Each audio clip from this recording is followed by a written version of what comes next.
presidential update. This is the Race to the White House 2016. We're going to start with the Democratic side. There are really three major candidates there. You've got a socialist named Bernie Sanders, a senator from Vermont. He isn't going to sell.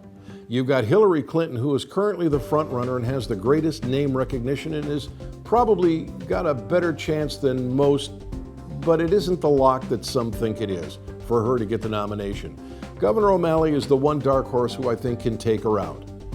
Whichever one of them wins, they're going to have a hard time. O'Malley's going to have a hard time because he was such a failure as governor in Maryland, a very blue state, that he couldn't get his hand-picked successor into the governor's mansion. And in fact, that blue state just elected a Republican governor. That may haunt him, but he's a lot more palatable candidate than Hillary Clinton.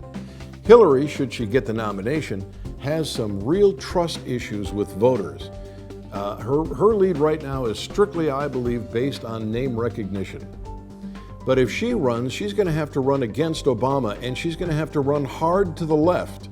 And that just isn't going to sell with middle America. Now let's take a quick look at the Republicans. A lot of second and third tier candidates over there, but it really boils down to three. It boils down to Jeb Bush from Florida, Scott Walker from Wisconsin, and Governor John Kasich from Ohio. I don't think Jeb Bush is going to get it. I think history that his brothers have left him with makes it a tough uphill battle, and I think we just don't have that, pass the dynasty on mentality in America.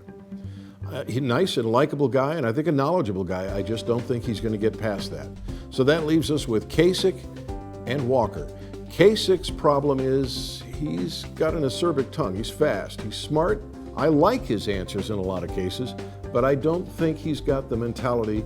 I don't think he's got the mental, what would you say? I would say he doesn't have the focus to make it to the White House.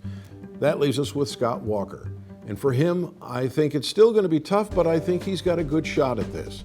He's been vetted by the Democrats left, right, and over again. He's won 3 times in the state of Wisconsin, once in a recall orchestrated by the left, and in 2 general elections. He's a good candidate. I think he's a lot better candidate than some people think, and it's totally a crystal ball shot here.